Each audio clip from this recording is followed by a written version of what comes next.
Assalamualaikum warahmatullahi wabarakatuh teman-teman semuanya. Perkenalkan nama saya Khalilullah dengan NIM A1C323024. Saya berasal dari Prodi Pendidikan Fisika, Fakultas Keguruan dan Ilmu Pendidikan Universitas Jambi, dan saya bertugas sebagai pemateri kedua. Halo guys, perkenalkan nama aku Ali Mudah Benangan Manik dari Pendidikan Fisika Angkatan 23 dengan NIM A1C323018 dan bertugas sebagai presentator pertama. Oke, baik. Assalamualaikum warahmatullahi wabarakatuh. Salam sejahtera untuk kita semuanya. Perkenalkan, nama saya Nabil Ma'ruf dengan NIM A1C32338, Prodi Pendidikan Fisika, Fakultas Keguruan dan Ilmu Pendidikan Universitas Jambi. Di sini saya sebagai pemateri ketiga. Terima kasih. Halo, perkenalkan nama saya Iqbal Kurniadi dengan NIM A1C323048 dari Program Studi Pendidikan Fisika. Tugas saya di kelompok ini sebagai editor. Baik teman-teman semuanya, berikut merupakan grup project maupun tugas project dari tim kami, tim 1. Di sini kami akan membahas tentang guru dalam dunia pendidikan. Sebelum kita melangkah lebih jauh, kita akan mengenal siapa itu guru. Nah, secara umum, seorang guru adalah seorang pendidik yang bertanggung jawab untuk membimbing dan mengajar, dan memberikan pembelajaran kepada siswa dalam lingkungan sekolah maupun pendidikan lainnya. Peran seorang guru meliputi penyampaian materi pelajaran, memfasilitas pelajaran, memotivasi, dan mengevaluasi kemajuan belajar, dan memberikan bimbingan serta dukungan kepada siswa dalam pengembangan keterampilan dan pengetahuan mereka. Guru juga berperan sebagai model dan contoh bagi siswa dalam hal sikap, nilai, dan perilaku yang diharapkan dalam kehidupan. Selain itu, guru juga dapat berperan sebagai penasehat dan mentor bagi siswa dalam hal akademis dan non-akademis. Nah, sekarang kita akan membahas guru dalam dunia pendidikan. Itu meliputi faktor apa sih yang membuat guru menjadi guru yang baik? Yang kedua, peran riset guru dalam psikologi pendidikan. Yang ketiga, metode riset yang digunakan dalam psikologi pendidikan. Dan yang terakhir, cara saya menjadi guru yang intensional. Nah, sekarang kita akan membahas tentang faktor yang membuat seseorang menjadi guru yang baik. Nah, teman-teman, ketika Anda ingin menjadi guru, yang pertama kalian lakukan adalah memiliki pemahaman yang mendalam terkait subjek yang diajarkan, serta kemampuan untuk mengajarkannya secara efektif. Ketika teman-teman sudah menjadi guru, kalian harus memiliki pemahaman yang mendalam terkait subjek yang kalian ajarkan. Ketika kalian mengajarkan sesuatu yang kalian saja tidak paham, bisa kita bayangkan bagaimana kelancaran mahasiswa atau siswa-siswi untuk belajar untuk kedepannya. Setelah kalian memiliki pemahaman, kalian juga harus memiliki kemampuan untuk berkomunikasi dengan jelas dan keefektifan dan efektif terhadap murid-muridnya secara verbal maupun non-verbal. Teman-teman pasti dong pernah memiliki guru yang memiliki suara yang kecil. Bagaimana perasaan teman-teman ketika diajarkan oleh seseorang yang memiliki suara yang kecil? Pasti tambah malas teman-teman untuk belajar pun meningkat kan? Maka untuk itu, jika kalian ingin menjadi guru, maka berkomunikasilah dengan jelas, dengan suara yang lantang dan intonasi yang jelas, sehingga siswa memiliki pendengaran yang jelas juga. Dan itu bisa mengurangi rasa kemalasan siswa untuk belajar. Yang ketiga, memiliki empati dan keterlibatannya terhadap kebutuhan dan tantangan murid-muridnya, serta keterlibatan secara aktif dalam proses pembelajaran. Nah, tidak semua mahasiswa atau tidak semua siswa-siswi atau murid-murid di tempat kalian mengajar nanti, bagi teman-teman yang ingin jadi guru, memiliki keluarga yang harmonis. Ada juga yang memiliki seperti broken home. Hal itu juga berpengaruh kepada pendidikan siswa. Ketika ada siswa yang memiliki kesulitan atau dia seperti nakal, bandal, atau segala macam, kita juga harus menelusuri kenapa sih dia bisa begitu. Nah, setelah kita mengetahui seperti yang saya katakan tadi, adanya permasalahan keluarga, maka seorang guru yang baik harus memiliki empati terhadap kehidupan siswa tersebut. Kita juga harus tahu bagaimana cara menghadapi siswa yang seperti ini. Nah, untuk selanjutnya, memiliki kreativitas dan mampu menyampaikan materi pelajaran dengan cara yang menarik dan inovatif, sehingga memotivasi siswa untuk belajar. Teman-teman juga pasti punya guru yang memiliki cara mengajar yang monoton. Contohnya, seperti dia akan menyuruh buka buku dan mencatat. Bagaimana perasaan teman-teman ketika diajarkan orang seperti itu? Pasti rasa malas juga akan meningkat kan? Nah, Untuk teman-teman yang ingin menjadi guru, apalagi teman-teman memiliki ambisi menjadi guru yang baik, kalian harus memiliki kreativitas dan penyampaian materi yang berbeda. Jangan seperti itu terus, karena dari pengalaman saya pribadi, saya memiliki guru yang memiliki penyampaian materi yang cukup unik bagi saya ketika saya berada di duduk pada kelas SMP, kelas 2 lebih tepatnya. Saya bertemu dengan beliau, nama beliau itu Guru Pak Turnip. Nah, cara menyampaikan beliau itu sangat menarik, apalagi ketika pada bagian pencernaan. Beliau juga mengajarkan bagaimana proses pencernaan melalui cerita, sehingga hal itu membuat saya tertarik dan itu menjadi kunci utama untuk menjadi seorang yang guru yang baik, yaitu memiliki cara penyampaian yang berbeda, jangan monoton terus. Asal datang, buka buku, catat. Datang, buka buku, catat. Ketika kita melakukan itu terus menerus, maka siswa-siswi atau murid-murid kita juga akan bosan dan akan malas untuk belajar. Yang kedua, membangun hubungan yang positif dengan murid-muridnya dan menjadi contoh yang inspiratif bagi mereka. Seperti yang kata saya tadi, saya memiliki hubungan yang baik dengan Bapak Turnip tadi, sehingga sampai sekarang pun kami masih berkabaran. Dan ketika saya diajarkan beliau, mood saya langsung naik karena hubungan yang positif tadi. Yang terakhir, mampu mengidentifikasi kebutuhan belajar individual murid-murid dan menyediakan dukungan yang sesuai. Nah, seperti yang kita tahu, siswa-siswi atau murid-murid tidak memiliki kemampuan yang sama. Maka kita harus mengajarkan mereka dengan cara otak mereka berpikir. Karena seperti kita tahu, ada manusia yang berpikir cepat, ada yang tangkap dengan cepat, ada yang tanggap tapi memiliki proses yang agak lama, dan ada juga yang tidak tanggap. Kita harus dapat mengidentifikasi kebutuhan untuk mereka belajar. Bagaimana sih kita cara mengajar mereka agar mereka dapat mengerti? Kita tidak boleh fanatik untuk kepada yang pintar-pintar saja. Karena saya juga merasakan seperti itu. Di lingkungan belajar saya ketika SMP, guru-guru hanya berfokus untuk yang pintar-pintar saja. Sehingga yang di bawah mereka merasakan kurangnya kasih sayang dan mereka merasa tidak diperhatikan dalam cara mengajar mereka. Mereka mengajarkan sangat cepat, sehingga yang menangkap hanya mahasiswa-mahasiswa yang memiliki pikiran cepat. Nah, maka untuk itu kita harus mampu mengidentifikasi kebutuhan untuk belajar individual murid-murid agar mereka dapat menangkap pelajaran yang kita ajari. Baik, teman-teman semuanya, mari kita lanjutkan materi kita. Jadi kita masuk ke bagian ketiga, yaitu peran riset dalam psikologi pendidikan. Perlu kita ketahui bahwasanya riset merupakan kata lain daripada penelitian. Jadi, dalam dunia psikologi pendidikan dilakukan berbagai macam penelitian dan juga riset. Hal itu dilakukan karena riset ini membawa dampak baik ataupun berperan sangat baik bagi perkembangan psikologi pendidikan negara kita, yaitu Indonesia maupun negara-negara lainnya. Jadi ada berbagai macam peran dari riset ataupun penelitian yang dilakukan. Peran yang pertama yaitu pemahaman terhadap proses pembelajaran. Jadi, riset dilakukan ataupun penelitian dilakukan untuk memberikan pemahaman terhadap proses pembelajaran ataupun untuk mendapatkan tata cara ataupun proses pembelajaran yang lebih efektif dibandingkan proses pembelajaran yang ada sekarang ini.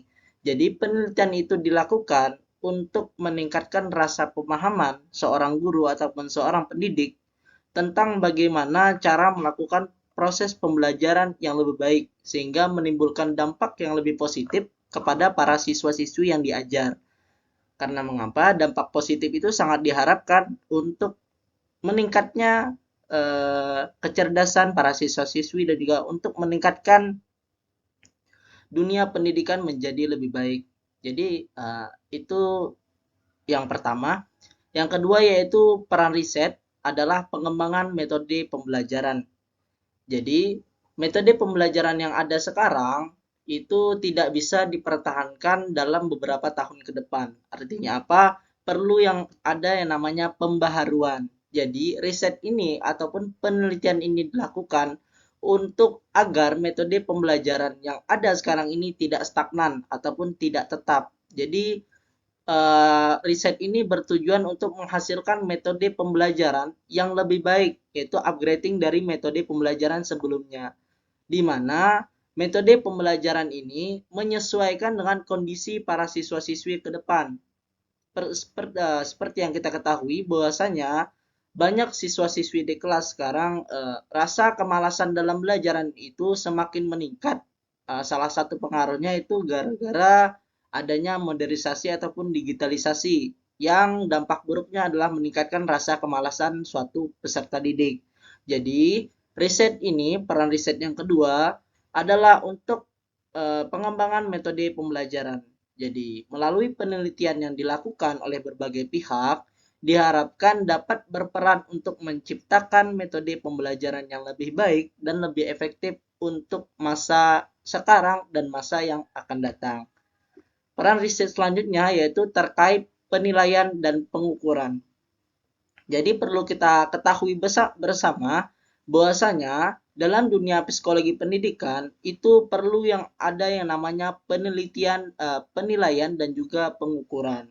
Hal itu dilakukan untuk mengevaluasi bagaimana cara seorang guru mengajar. Apakah cara mengajarnya sudah baik? Apakah cara mengajar yang dilakukan memberikan dampak yang positif bagi para siswa-siswi yang diajar. Jadi peran risetnya adalah penelitian yang dilakukan dapat membuahkan yang namanya penilaian dan pengukuran sejauh mana standar baik ataupun sejauh mana dampak positif yang dapat dihasilkan oleh para pengajar ataupun para guru. Jadi peran riset yang ketiga adalah penilaian dan pengukuran. Dan penilaian dan pengukuran ini sangatlah harus dilakukan agar dapat menciptakan ruang lingkup pembelajaran yang lebih baik lagi agar dapat meningkatkan efisiensi para siswa-siswi dalam belajar dan memahami pelajaran yang disampaikan. Baik, untuk peran selanjutnya yaitu pengelolaan kelas yang efektif.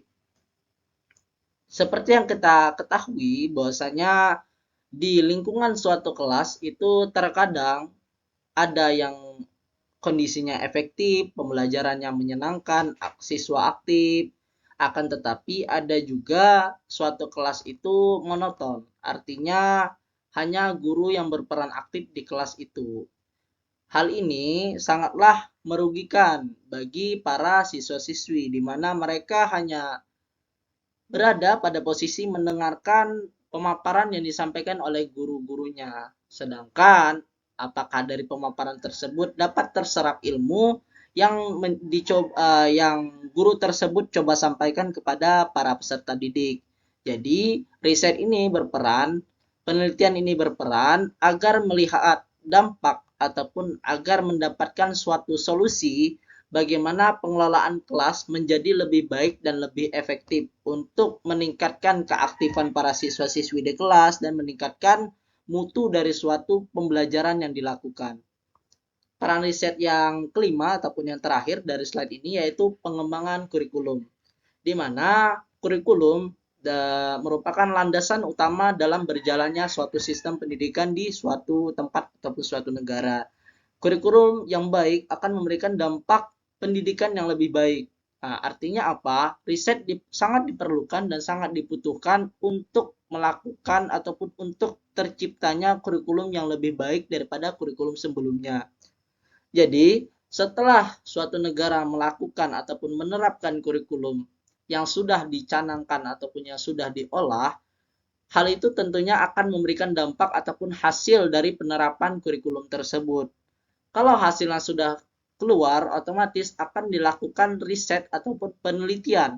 Apakah kurikulum yang diterapkan memberikan dampak yang positif bagi pendidikan suatu negara atau lebih banyak dampak negatifnya, sehingga dari penelitian yang dilakukan dapat dihasilkan kesimpulan apakah kurikulum ini dipertahankan untuk diterapkan ke masa-masa selanjutnya atau perlu dilakukan sedikit perbaikan dan perubahan agar kurikulum itu menjadi kurikulum yang lebih baik lagi sehingga meningkatkan efisiensi dalam memajukan sistem pendidikan di suatu negara ataupun suatu wilayah. Baik teman-teman, setelah kita membahas tentang peran dari riset, lanjut kita masuki yaitu metode riset yang digunakan dalam psikologi pendidikan. Seperti yang kita ketahui, dalam melakukan suatu penelitian ataupun riset, diperlukan metode ataupun tata cara agar didapatkan suatu kesimpulan yang efisien dan baik. Jadi, metode riset merupakan langkah-langkah yang terorganisir dan terstruktur untuk merencanakan, melaksanakan, dan menafsirkan hasil penelitian. Metode riset memungkinkan para peneliti untuk menguji hipotesis, mengidentifikasi pola atau tren, dan membuat kesimpulan yang didasari pada bukti empiris. Jadi perlu kita ketahui teman-teman bahwasanya metode riset diperlukan karena mengapa penelitian yang dilakukan merupakan penelitian ilmiah yang harus membutuhkan yang namanya tata cara ataupun langkah-langkah yang bersifat ilmiah dan sifatnya pasti sehingga kesimpulan ataupun hasil yang didapat merupakan suatu kebenaran yang dapat diterapkan ke lingkungan masyarakat ataupun ke lingkungan pendidikan. Mungkin itu tentang metode riset. Kita lanjut. Baik, teman-teman semuanya, setelah membahas tentang metodologi penelitian ataupun metodologi riset, perlu kita ketahui bahwasanya dalam dunia psikologi pendidikan terdapat beberapa metode riset yang umum digunakan. Jadi dalam melakukan suatu tahapan penelitian, terdapat berbagai macam ataupun metode-metode yang dapat digunakan untuk tujuannya sama, yaitu untuk memperoleh suatu kesimpulan. Jadi, metode-metode ini merupakan langkah-langkah yang dilakukan untuk membuktikan hipotesis ataupun untuk mendapatkan hasil terhadap suatu masalah yang kita teliti. Jadi macam-macamnya ataupun jenis-jenisnya yang pertama adalah studi kualitatif. Jadi, studi kualitatif ataupun pendekatan kualitatif melibatkan pengumpulan data deskriptif yang mendalam melalui observasi, wawancara, atau analisis dokumen untuk memahami konsep, persepsi, atau pengalaman individu atau kelompok. Jadi, dalam studi kualitatif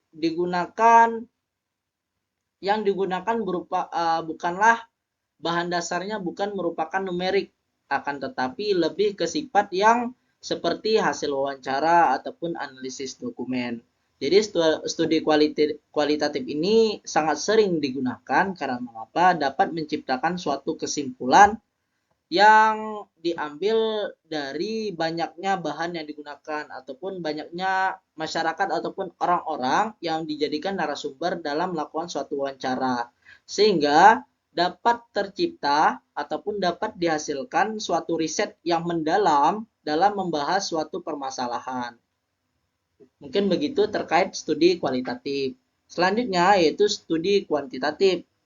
Jadi pendekatan kuantitatif melibatkan pengumpulan data berupa angka atau statistik untuk mengukur variabel-variabel tertentu dan menganalisis hubungan antara mereka. Jadi studi kuantitatif sering kali dilakukan juga dan bahan dasarnya merupakan numerik ataupun angka-angka ataupun nilai pasti. Jadi studi kuantitatif ini sering dilakukan khususnya penelitian yang bersifat ilmiah di bidang matematika, fisika, kimia, ataupun biologi, serta bidang-bidang lainnya seperti astronomi dan sebagainya, di mana dalam penelitian yang menggunakan metode studi kuantitatif sangat lumrah ditemukan yang namanya angka-angka ataupun rumus-rumus, sehingga kesimpulan yang didapat nantinya merupakan nilai yang pasti ataupun nilai yang diperoleh dari suatu proses rumus-rumus yang digunakan dalam penelitian tersebut. Selanjutnya, ada lagi macamnya yaitu studi kasus. Jadi pendekatan ini melibatkan analisis mendalam tentang suatu individu, kelompok, atau institusi untuk memahami fenomena tertentu secara lebih mendalam. Jadi jenis metode studi kasus ini digunakan ketika suatu peneliti ingin mendalami atau ingin memahami suatu proses ataupun suatu kasus. Seperti kasus yang baru-baru yang pernah kita alami yaitu seperti penyakit COVID-19 di mana itu merupakan suatu kasus. Jadi dalam menggunakan jenis metode ini itu akan objektif kepada kasus yang dibahas. Kalau kita ingin meneliti tentang COVID-19, kita akan berfokus untuk mengolah segala hal yang terkait dengan COVID-19 tadi, dengan kasus yang dibahas. Jadi itu merupakan gambaran terkait metode studi kasus. Selain 3 metode ini, juga ada 3 metode lagi yang sering digunakan dalam melakukan suatu riset di bidang psikologi pendidikan. Nah, metode yang lain yaitu ada meta-analisis. Metode ini melibatkan pengumpulan dan analisis data dari beberapa studi untuk menyimpulkan temuan secara lebih umum atau menguji hipotesis tertentu. Jadi metode ini sangat berkaitan dengan yang namanya proses pengumpulan dan analisa. Jadi data-data ataupun hasil yang diperoleh digabungkan dan dianalisis lagi mana untuk menemukan suatu solusi ataupun suatu kesimpulan dari penelitian yang telah kita lakukan. Selanjutnya adalah jenis metode penelitian studi observasional. Metode ini melibatkan pengamatan langsung terhadap perilaku dan interaksi di lingkungan belajar untuk memahami pola-pola dan dinamika yang ada. Seperti yang kita ketahui, bahwasanya observasi merupakan pengertian dari melihat ataupun mengamati. Jadi yang sudah sangat jelas sekali bahwasanya metode ini digunakan untuk mengamati dan melihat bagaimana suatu problem itu terjadi. Jadi kita meneliti suatu problem menggunakan metode studi observasi untuk mendapati suatu solusi dari hal-hal yang kita amati. Hal-hal yang kita amati menjadi pertimbangan dalam memutuskan suatu yang namanya kesimpulan ataupun hasil dari penelitian. Jenis yang selanjutnya adalah studi eksperimental.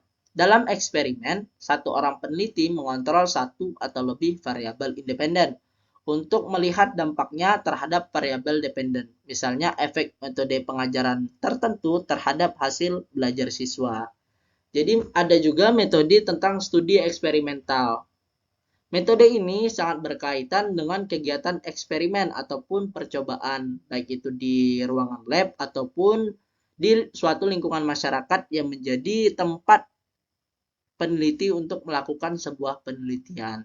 Jadi studi eksperimen ini juga digunakan dalam psikologi pendidikan untuk melakukan yang namanya eksperimen ataupun percobaan secara nyata terhadap pembelajaran yang terjadi. Jadi pembelajaran yang dilakukan itu menjadi sebuah eksperimen untuk melihat bagaimana respon-respon baik itu dari para pengajar, atau para pendidik ataupun para peserta didiknya, sehingga dari eksperimen ataupun percobaan yang dilakukan dapat ditemui suatu hasil ataupun kesimpulan dari penelitian yang kita lakukan.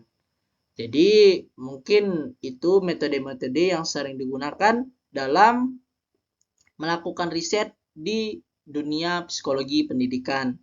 Tadi totalnya ada 6. Yang pertama yaitu studi kualitatif, ada studi kuantitatif, ada juga meta-analisis, studi observasional, studi eksperimental. Dan juga masih banyak metode-metode lain yang mungkin kiranya nanti dapat teman-teman cari lebih jauh, baik itu dari buku-buku ataupun sumber artikel lainnya. Baik, mungkin itu penjelasan dari saya. Selanjutnya mungkin akan diteruskan ataupun akan dilanjutkan dengan teman saya yang akan membahas poin-poin selanjutnya. Udah, Le? Oke, baik. Di sini saya akan melanjutkan dari apa-apa yang telah disampaikan oleh teman-teman saya sebelumnya.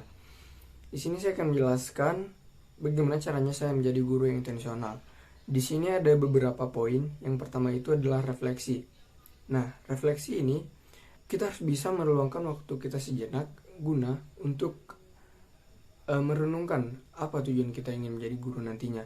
Apakah kita hanya ingin mengejar profesi gurunya saja supaya kita bisa dipandang lebih oleh masyarakat atau bagaimana? Atau kita benar-benar ikhlas untuk menurunkan ilmu yang telah kita pelajari di perguruan tinggi sebelumnya, seperti itu. Selanjutnya itu adalah pengembangan tujuan pembelajaran. Di sini kita harus bisa menetapkan tujuan pembelajaran yang spesifik. Contoh, status saya sekarang sebagai mahasiswa pendidikan fisika. Tentunya ketika saya menjadi guru kelak, pasti menjadi guru fisika. Besar kemungkinan ketika saya telah menjadi guru, saya mengajar fisika. Ketika saya sudah menjadi guru fisika, tidak mungkin saya bisa mengajar kimia, biologi, dan lain-lain. Walaupun bisa, akan tetapi tidak sesuai dengan spesifikasi saya.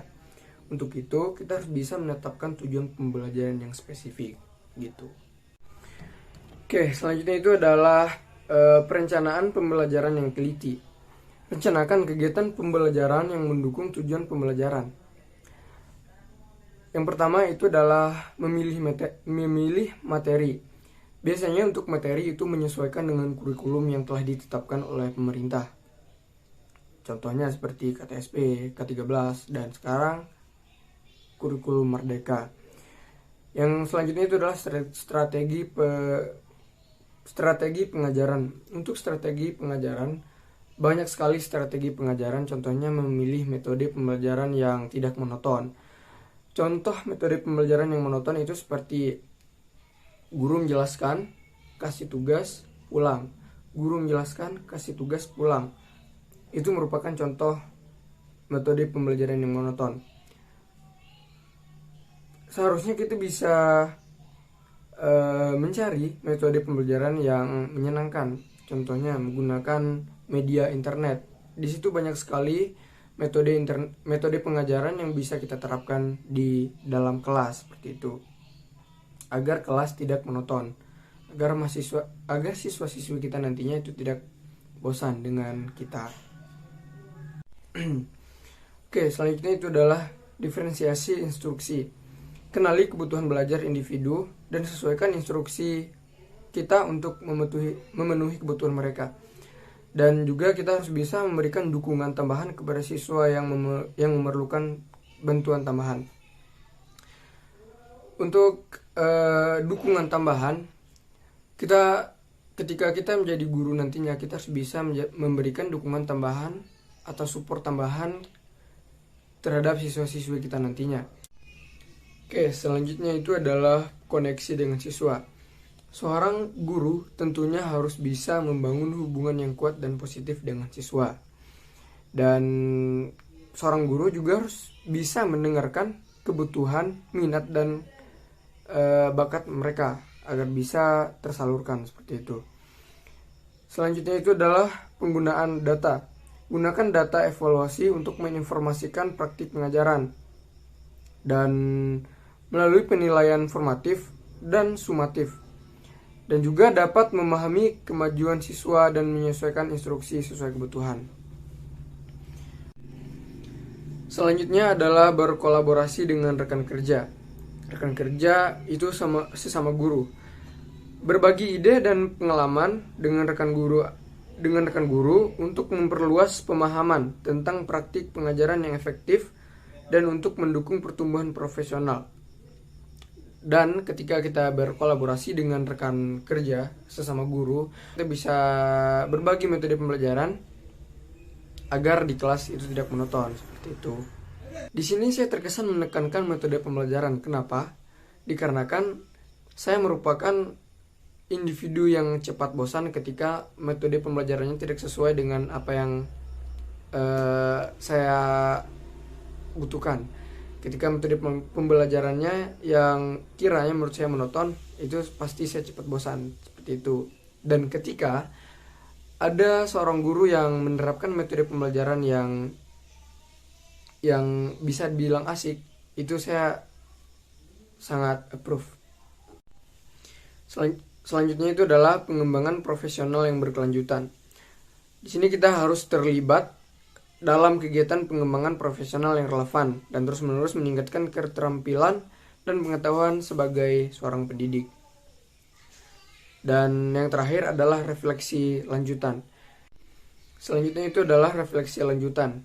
Teruslah berefleksi, dikarenakan refleksi ini sangat penting dan juga bisa mengetahui apakah respon dari siswa-siswi kita nantinya positif terhadap kita atau tidak, seperti itu. Dan juga refleksi ini bertujuan untuk kebaikan kita selanjutnya sebagai seorang guru. Terima kasih. Dan mungkin hanya itu dari saya. Wassalamualaikum warahmatullahi wabarakatuh. Assalamualaikum warahmatullahi wabarakatuh. Waalaikumsalam warahmatullahi wabarakatuh. Selamat sore teman-teman semuanya dan juga Bapak. Sebelumnya izin perkenalan. Nama saya Khalilullah dari Prodi Pendidikan Fisika, Fakultas Keguruan dan Ilmu Pendidikan Universitas Jambi. Baik, teman-teman semuanya, berdasarkan materi sebelumnya yang sudah dijelaskan oleh kelompok kami, bahwasanya kami membahas materi terkait dengan guru dalam dunia pendidikan. Untuk memperkuat dan lebih memperjelas materi kami, maka kami telah mengundang ataupun mau mewawancarai seorang guru agar mendapatkan materi ataupun paparan langsung karena beliau telah melaksanakan profesi guru tersebut. Baik, selamat sore Pak. Selamat sore. Baik, boleh Pak, Bapak profesinya sebagai apa dan ditempatkan di sekolah mana Pak? Baik. Assalamualaikum warahmatullahi wabarakatuh. Waalaikumsalam.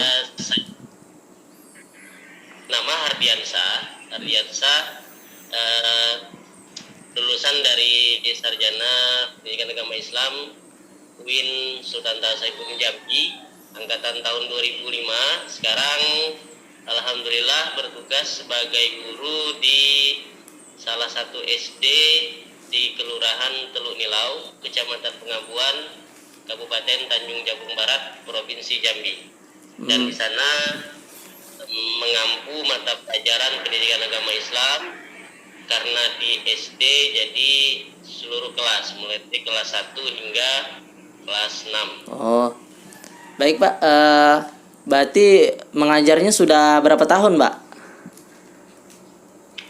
Sejak 2010. 2010, udah 14 tahun.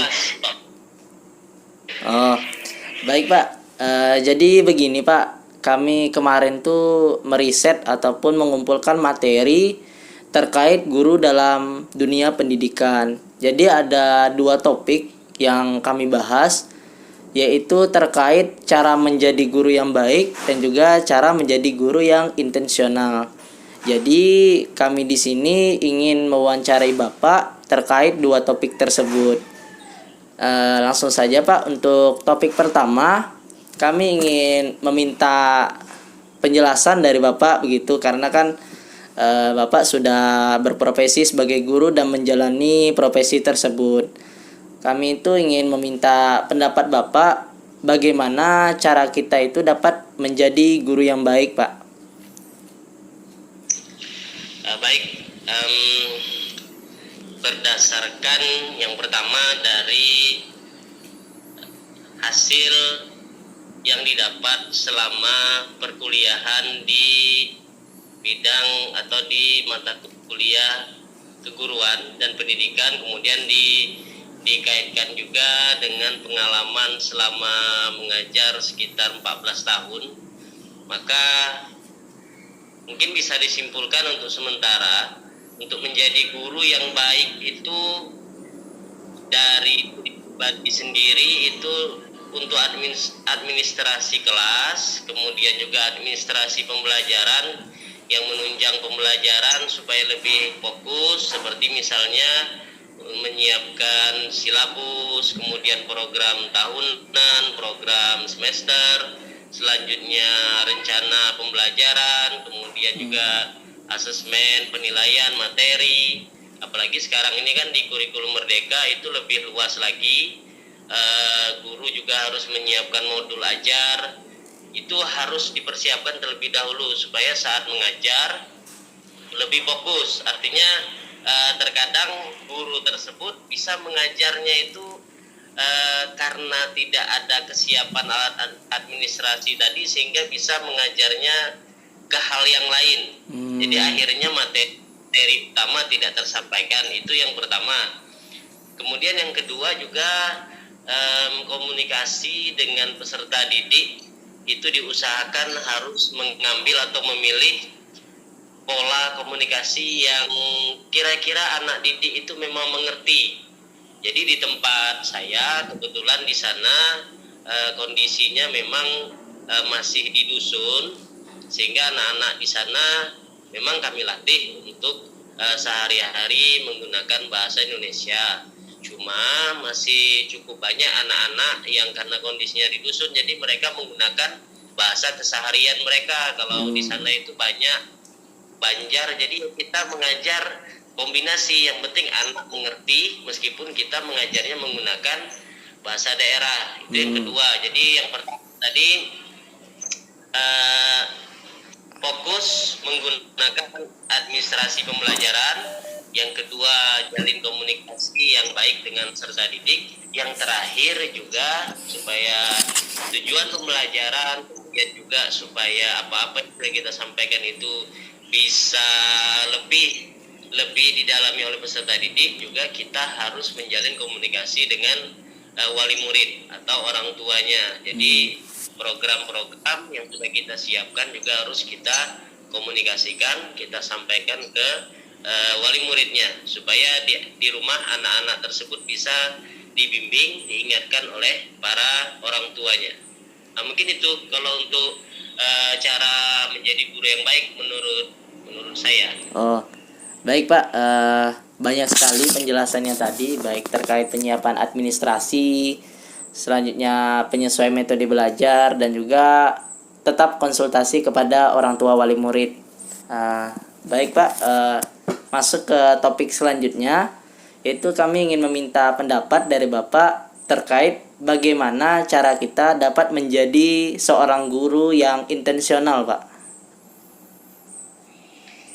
Baik, berbicara menjadi guru yang intensional ini kan artinya guru tersebut bisa memanfaatkan media yang ada di sekelilingnya dengan benar-benar efektif.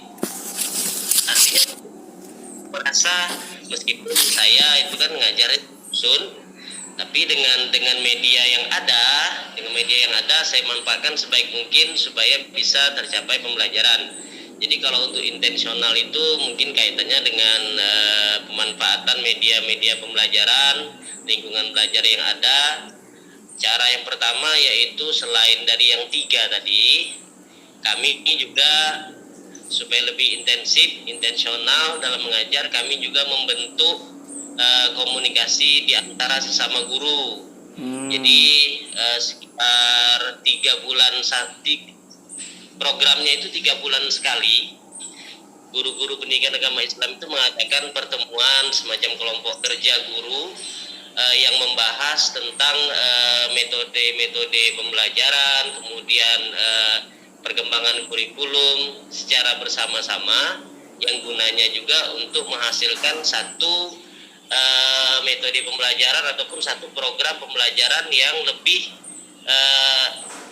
bisa dipahami oleh peserta didik di lingkungan kami. Jadi kan kalau kurikulum yang turun dari pusat, kurikulum yang kami dapat dari kementerian itu kan kalau diterapkan memang sesuai dengan kurikulum, kemungkinan berat anak didik mendapat. Jadi kurikulum yang ada itu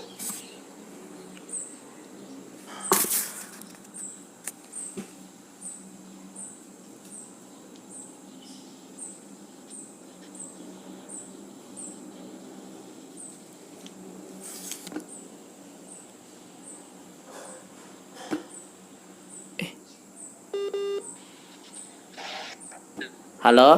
oke, lanjut. Oh, iya Pak. Berarti tadi terkait yang intensional, berarti kita harus memanfaatkan metode pembelajaran yang ada, dan juga kita harus berkolaborasi dengan rekan kerja agar dapat menciptakan metode pembelajaran yang lebih baik. Ya. Baik Bapak, mungkin hanya itu pertanyaan-pertanyaan dari saya. Kami mengucapkan terima kasih sebelumnya karena Bapak telah bersedia untuk diwawancara pada sore hari ini. Baik Bapak, mungkin hanya itu, kami tutup. Wassalamualaikum warahmatullahi wabarakatuh. Waalaikumsalam warahmatullahi wabarakatuh.